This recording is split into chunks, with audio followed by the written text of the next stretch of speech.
और बोले हरिश्चंद्र चलते बार एक बात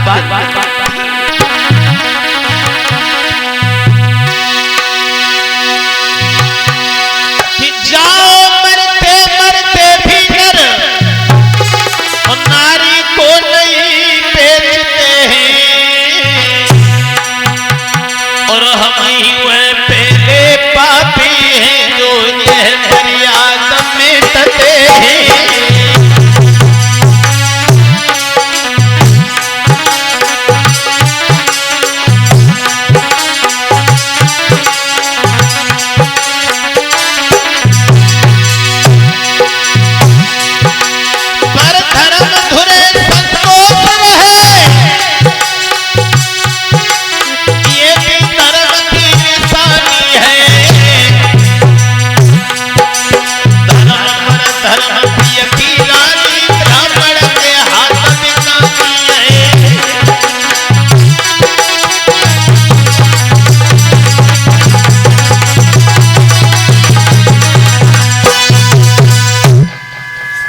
तारा ने हाथ जोड़ के ये कहा है महाराज, रुका उससे भी नहीं गया और एक बात बोली महाराज, मेरी बात सुनो आप कि जरा ठहरो ठहरो तो फिर क्या नहीं है, क्योंकि अभी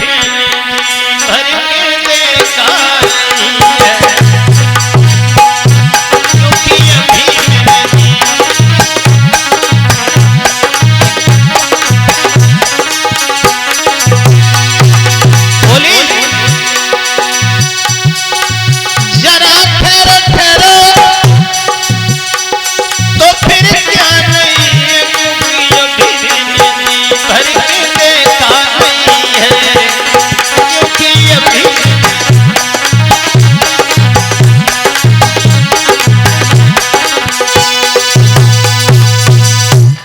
रानी तारा से एक बात कही महाराज हरिश्चंद्र ने, तारा धर्म से कभी टिक मत जाना। ठीक है महाराज। ब्राह्मण के साथ रोहितास और तारा दोनों चले गए और हरिश्चंद्र कालू के साथ चले गए हैं। रात भर लेट करके विश्राम किया है और लेट के रात भर विश्राम किया। सुबह होते ही वो कालू पहुंच गया और कहने लगा हरिश्चंद्र, अरे सो रहे हो? सोने के लिए नहीं खरीदा है, 20 भार सोना हमने दिया है तो हमने इसलिए नहीं दिया है। आप एक काम करो। हरिश्चंद्र बोले महाराज काम बताओ, क्या काम? कालू कहने लगा जो भी काम होगा हमारे आदेश के अनुसार होगा है? और सही काम करोगे आप तो समय से आपको भोजन मिलता रहे। बोले काम बताओ क्या करें? तो बोले देखो झाड़ू उठाओ और काशी की गलियां साफ करके आओ। ठीक है। हरिश्चंद्र ने हाथ में झाड़ू लिया और चले काशी की गलियां साफ करने के लिए।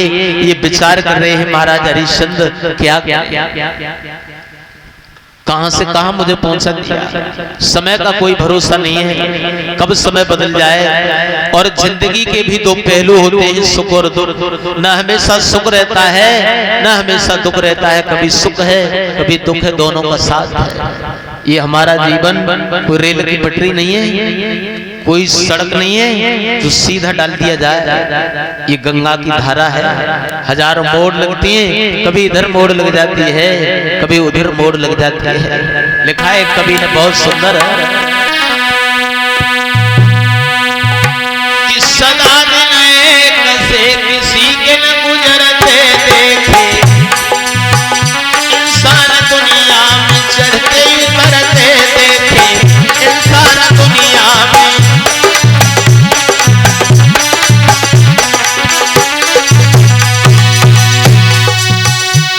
जिन लोगों ने किया था लाखों का लेना देना, लाखों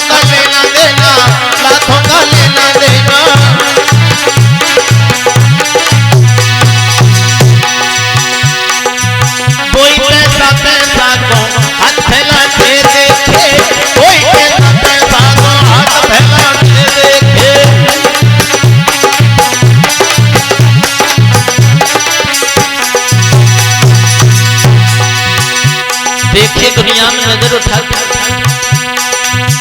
लाखों का बौहार लुटा हुआ था, जिनका उन्हें आज मांगे से भीख नहीं मिलती, और जिनके पास सुबह का भोजन करने के बाद शाम की नहीं पता मिलेगा या नहीं मिलेगा, उनके यहाँ जाके देखिए भंडार भरे हुए दौलत से।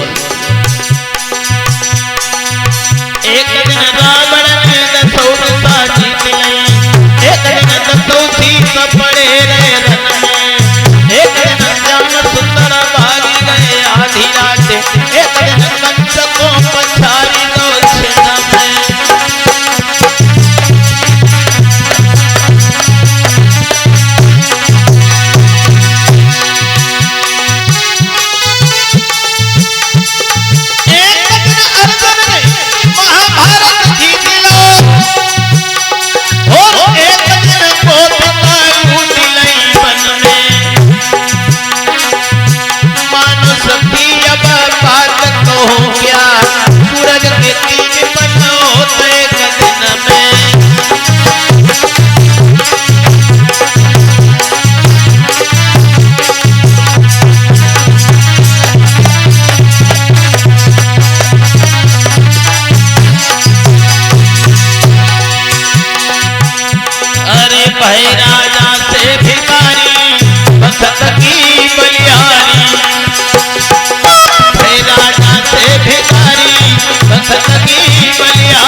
हरिश्चंद्र महाराज ये विचार कर रहे हैं, भगवान मुझे कहां से कहां पहुंचा दिया, और काशी की गलियां साफ करके जब लौटे हैं हरिश्चंद्र, तो देखा उस कालू ने, कहने लगा हरिश्चंद्र तुम्हारा काम हमें आज बहुत पसंद आया, और तुम ऐसे ही काम करते रहोगे, बढ़िया काम करोगे, समय से तुम्हें बढ़िया भोजन मिलेगा।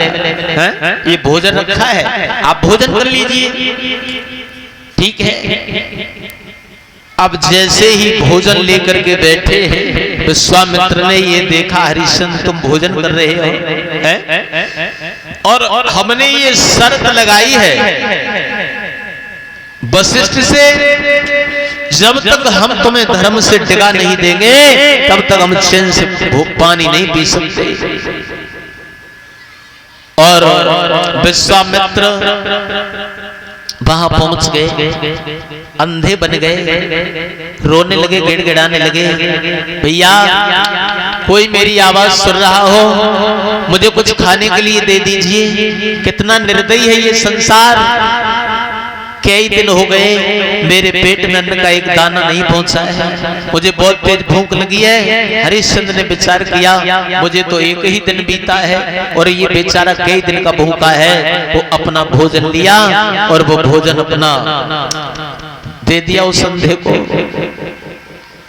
एक दो दिन नहीं, दो चार दिन नहीं, बहुत दिन तक विश्वामित्र ने भोजन नहीं करने दिया हरिश्चंद्र को, और हरिश्चंद्र का शरीर जर्जर होने लगा। किसी न किसी बहाने से रोजाना पहुंच जाते, भोजन खा जाते हैं, हरिश्चंद्र खुद भूखे रह जाते हैं। और जब हरिश्चंद्र भूखे रह जाते हैं, शरीर जर्जर होने लगा, कमजोर होने लगा, तो इतने कमजोर हो गए महाराज हरिश्चंद्र, बैठ जाते हैं, उठ नहीं पाते, उठ जाते हैं, चल नहीं पाते। एक दिन वो कालू फिर पहुंच गया और कहने लगा है, हरिश्चंद्र अरे जब देखता हूं सोते मिलते हो, सोने के लिए नहीं खरीदा है। हरिश्चंद्र बोले, महाराज काम बताओ, क्या करूंगा? बोले, घड़ा उठाओ और नदिया पर जाकर के पानी लेकर के आओ। और उसी समय हरिश्चंद्र ने घड़ा उठाया और थोड़े चल लेते हैं, बैठ जाते हैं, फिर चल लेते हैं, बैठ जाते हैं और नदी पर पहुंच गए हैं जल भरने के लिए। इंतजार कर रहे हैं कोई दूसरा आदमी आ जाए, आकर के हमारे घड़ा से सहारा लगा दे। इतनी सामर्थ्य नहीं है, घड़ा उठा करके सिर पर रख लेते।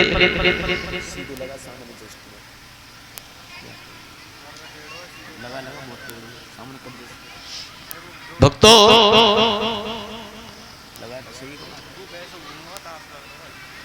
जब हरिश्चंद्र ने घड़ा भर के रख लिया, इंतजार कर रहे हैं कोई दूसरा आदमी आ जाए, हमारे घड़ा से हाथ लगाते हैं। और उसी समय इधर हुआ ऐसा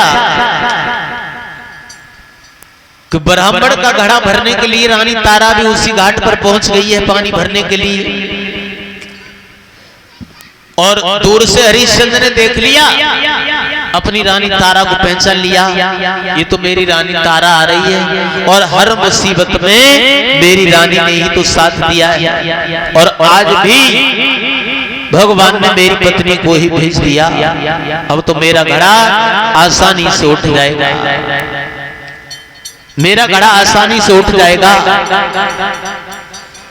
हिम्मत बन गई, लेकिन तारा उनके पास भी नहीं गई। दूर से देखा, ये तो मेरे महाराज हैं। महाराज आप इतने कमजोर क्यों हो गए? अरे आपका शरीर बिल्कुल जर्जर हो रहा है। हरिश्चंद्र बोले, आंखों में आंसू भर के, तारा सुख का भोजन, सुख की नींद वो सब उसी दिन छूट गया जब हम और तुम काशी में बिक गए धर्म की खातिर। लेकिन तारा, मैं इतना कमजोर हो गया हूं, मुझसे घड़ा नहीं उठता और मैं लेट हो जाऊंगा, मैं लेट हो जाऊंगा, मेरा मालिक मेरी बहुत पिटाई करेगा। तुम मेरे साथ में एक एहसान करो, मेरा काम हो जाएगा, तुम्हारा एहसान कभी नहीं भूलूंगा तारा, हर मुसीबत में तुमने ही तो साथ दिया है। और बोले हैं महाराज हरिश्चंद्र, हेलो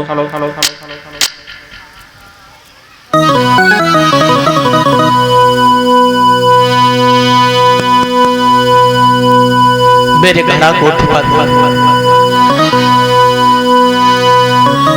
तारा उठवा दे गगरिया, मेरी गंगा जल की।